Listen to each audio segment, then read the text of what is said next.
Chapter 15 of Great Expectations, by Charles Dickens.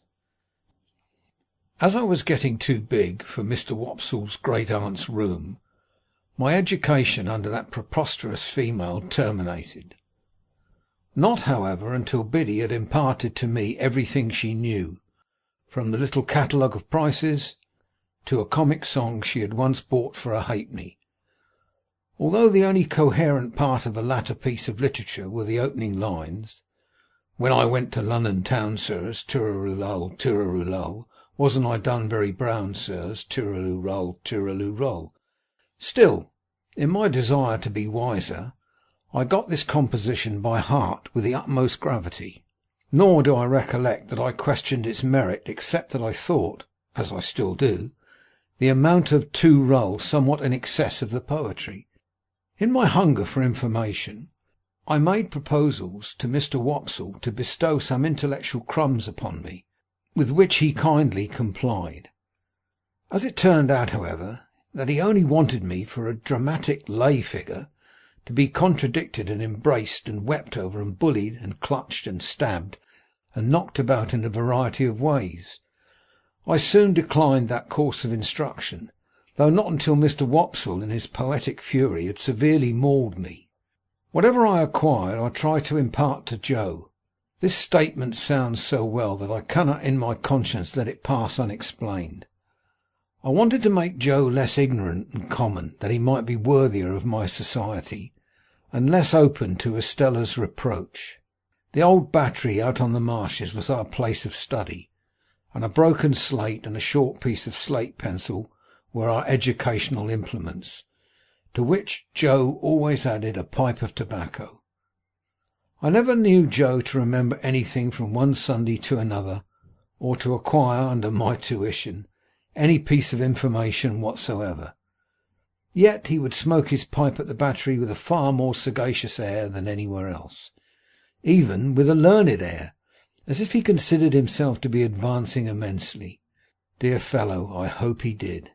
It was pleasant and quiet out there, with the sails on the river passing beyond the earthwork, and sometimes, when the tide was low, looking as if they belonged to sunken ships that were still sailing on at the bottom of the water.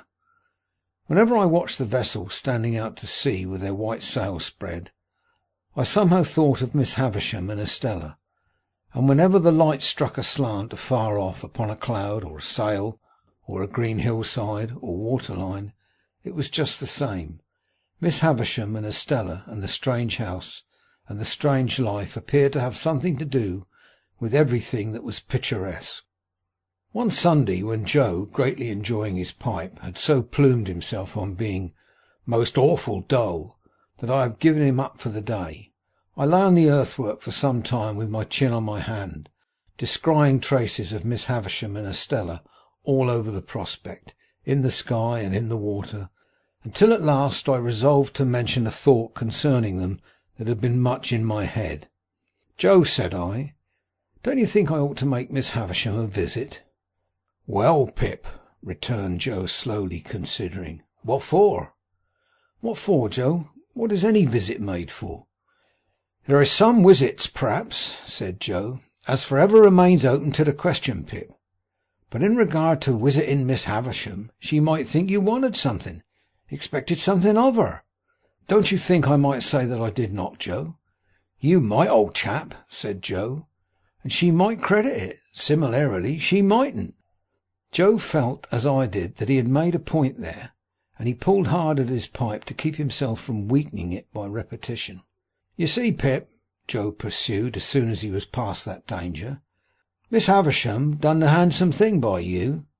When Miss Havisham done the handsome thing by you, she called me back to say to me as that were all." "Yes, Joe, I heard her." "All," Joe repeated very emphatically. "Yes, Joe, I tell you I heard her. Which I mean to say, Pip, it might be that her meaning were, make an end on it, as you was, me to the north, you to the south, keeping sunders. I had thought of that too, and it was very far from comforting to me to find that he had thought of it, for it seemed to render it more probable. But Joe—" "Yes, old chap." Here am I, getting on in the first year of my time, and since the day of my being bound, I have never thanked Miss Havisham, or asked after her, or shown that I remember her." "That's true, Pip, and unless you was to turn her out a set of shoes all four round, and which I mean to say as even set of shoes as all four round might not be acceptable as a present in a total wakency of hoofs." "I don't mean that sort of remembrance, Joe. I don't mean a present." But Joe had got the idea of a present in his head, and must harp upon it. "Or even," said he, "if you was helped to knocking her up a new chain for the front door, or say a gross or two of shark-headed screws for general use, or some like fancy article, such as a toasting fork when she took her muffins, or a gridiron when she took a sprat, or such like." "I don't mean any present at all, Joe," I interposed. "Well," said Joe, still harping on as though I had particularly pressed it, "if I was yourself, Pip, I wouldn't. No, I would not. For what's a door chain when she's got one always up? And shark-headers is open to misrepresentations. And if it was a toasting fork, you'd go into brass and do yourself no credit. And the uncommonest workman can't show himself uncommon in a gridiron, for a gridiron is a gridiron," said Joe steadfastly, impressing it upon me as if he were endeavouring to rouse me from a fixed delusion.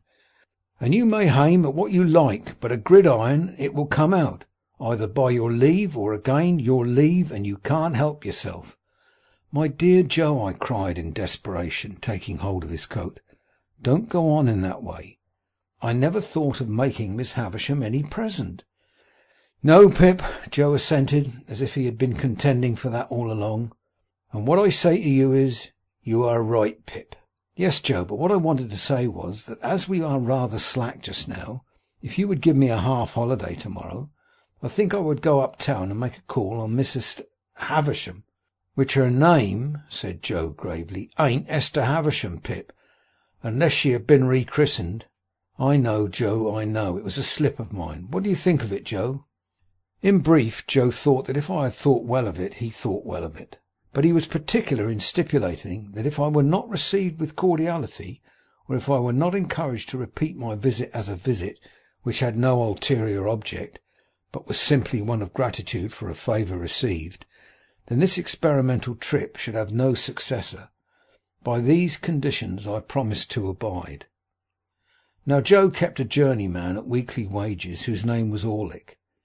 He pretended that his Christian name was Dolger, a clear impossibility, but he was a fellow of that obstinate disposition that I believe him to have been the prey of no delusion in this particular, but wilfully to have imposed that name upon the village as an affront to its understanding. He was a broad-shouldered, loose-limbed, swarthy fellow of great strength, never in a hurry, and always slouching. He never even seemed to come to his work on purpose, but would slouch in as if by mere accident, and when he went to the Jolly Bargeman to eat his dinner, or went away at night, he would slouch out like Cain or the Wandering Jew, as if he had no idea where he was going, and no intention of ever coming back. He lodged at a sluice-keeper's out on the marshes, and on working days would come slouching in from his hermitage, with his hands in his pockets, and his dinner loosely tied in a bundle round his neck, dangling on his back. On Sundays he mostly lay all day in the sluice gates, or stood against the ricks and barns. He always slouched locomotively, with his eyes on the ground, and when accosted, or otherwise required to raise them, he looked up in a half resentful, half puzzled way, as though the only thought he ever had was that it was rather odd and injurious fact that he should never be thinking. This morose journeyman had no liking for me. When I was very small and timid, he gave me to understand that the devil lived in a black corner of the forge, and that he knew the fiend very well. Also that it was necessary to make up the fire once in 7 years with a live boy, and that I might consider myself fuel. When I became Joe's prentice, Orlick was perhaps confirmed in some suspicion that I should displace him. Howbeit he liked me still less. Not that he ever said anything, or did anything openly importing hostility. I only noticed that he always beat his sparks in my direction, and that whenever I sang Old Clem, he came in out of time. Dolge Orlick was at work and present next day when I reminded Joe of my half-holiday. He said nothing at the moment, for he and Joe had just got a piece of hot iron between them and was at the bellows. But by and by he said, leaning on his hammer, "Now, master, sure you're not going to favour only one of us? If young Pip has a half-holiday, do as much for old Orlick." I suppose he was about 25, but he usually spoke of himself as an ancient person. "Why, what'll you do with half-holiday if you get it?" said Joe. "What I'll do with it? What he do with it? I'll do as much with it as him," said Orlick. "As to Pip, he's going uptown," said Joe. "Well then, as to old Orlick, he's going uptown," retorted that worthy. "Two can go uptown. 'Tain't the only one what can go uptown." "Don't lose your temper," said Joe. "Shall if I like," growled Orlick. "Some and they're uptowning. Now, master, come, no favouring in this shop. Be a man." The master refusing to entertain the subject until the journeyman was in a better temper, Orlick plunged at the furnace, drew out a red-hot bar, made at me with it as if he were going to run it through my body, whisked it round my head, laid it on the anvil, hammered it out, as if it were I thought, and the sparks were my spurting blood, and finally said, when he had hammered himself hot and the iron cold, and again he leaned on his hammer, "Now, master." "Are you all right now?" demanded Joe. "I'm all right," said gruff old Orlick. "Then, as in general, you stick to your work as well as most men," said Joe. "Let it be a half-holiday for all." My sister had been standing silent in the yard within hearing. She was a most unscrupulous spy and listener, and she instantly looked in at one of the windows. "Like you fool," she said to Joe, "giving holidays to great idle hulkers like that. You're a rich man, upon my life, to waste wages in that way. I wish I was his master." "You'd be everybody's master if you durst," retorted Orlick with an ill-favoured grin. "Let her alone," said Joe. "I'd be a match for all noodles and all rogues," returned my sister, beginning to work herself into a mighty rage. "And I couldn't be a match for the noodles without being a match for your master, who's the dunder-headed king of all the noodles. And I couldn't be a match for the rogues without being a match for you, who are the blackest looking and the worst rogue between this and France. Now—" "You're a foul shrew, Mother Gargery," growled the journeyman. "If that makes a judge of rogues, you ought to be a good un." "Let her alone, will you?" said Joe. "What did you say?" cried my sister, beginning to scream. "What did you say? What did that fellow Orlick say to me, Pip?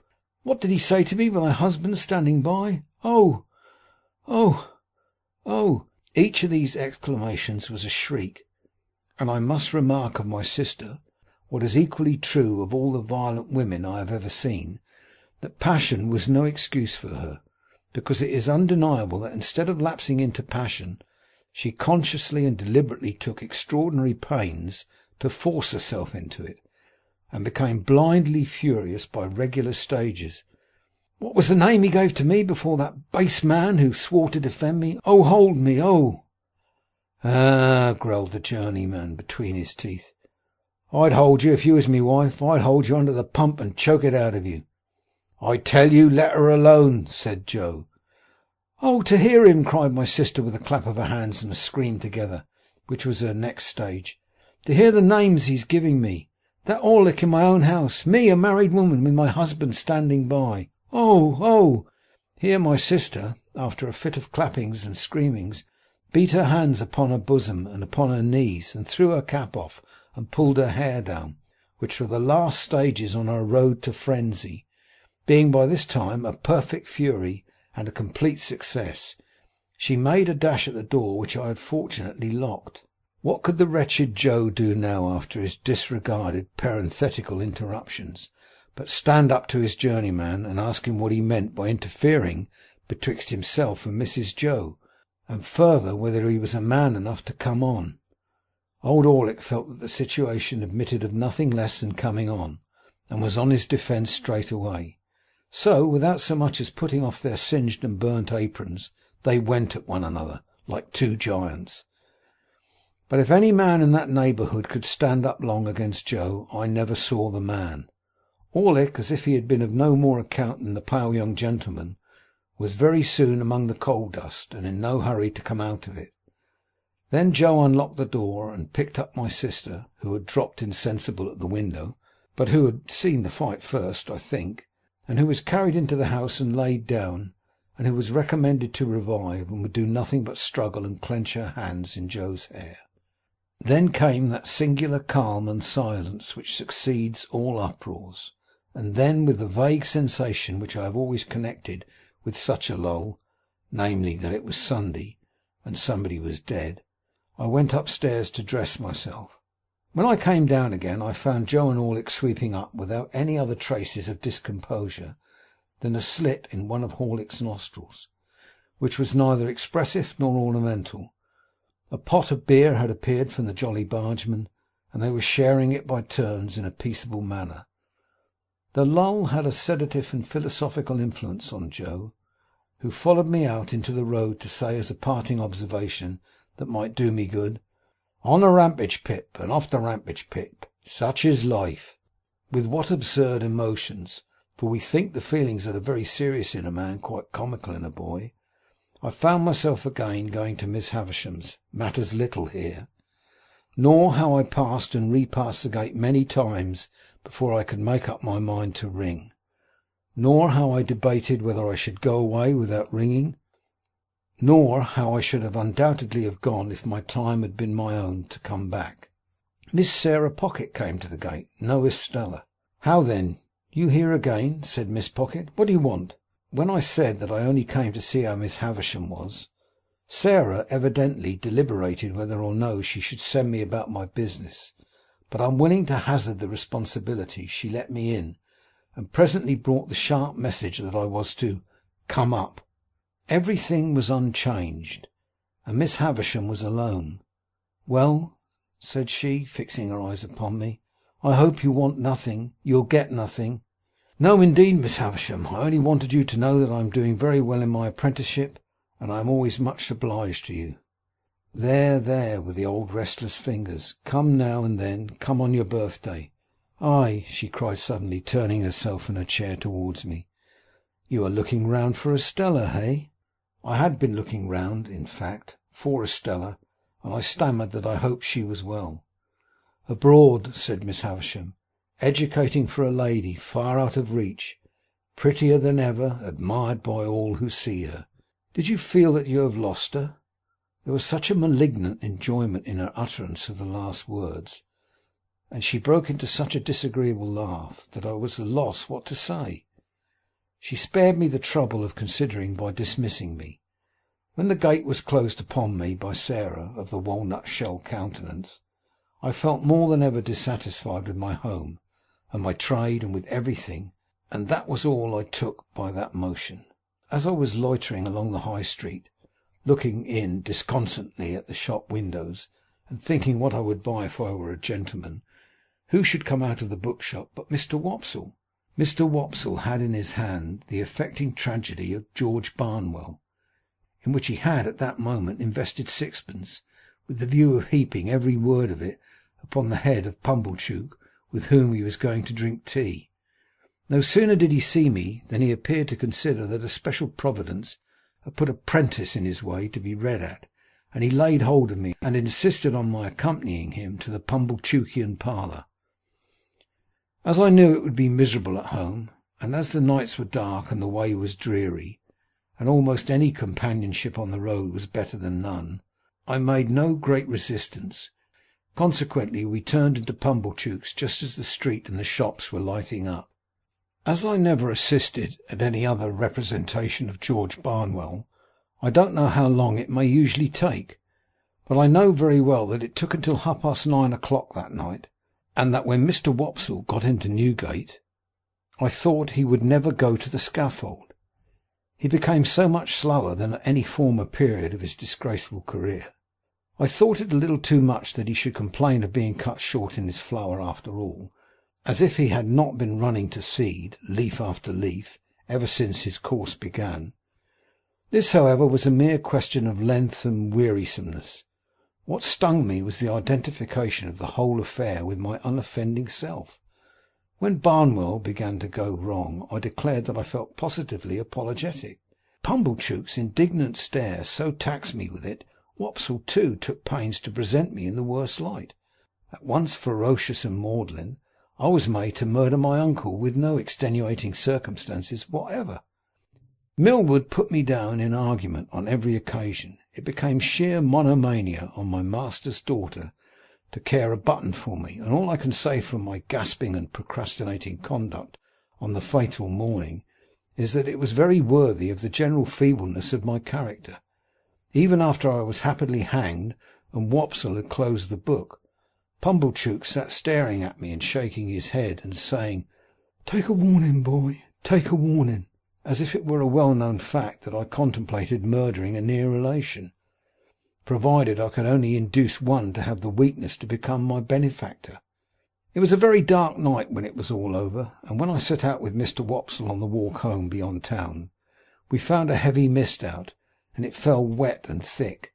The turnpike lamp was a blur, quite out of the lamp's usual place apparently, and its rays looked solid substance on the fog.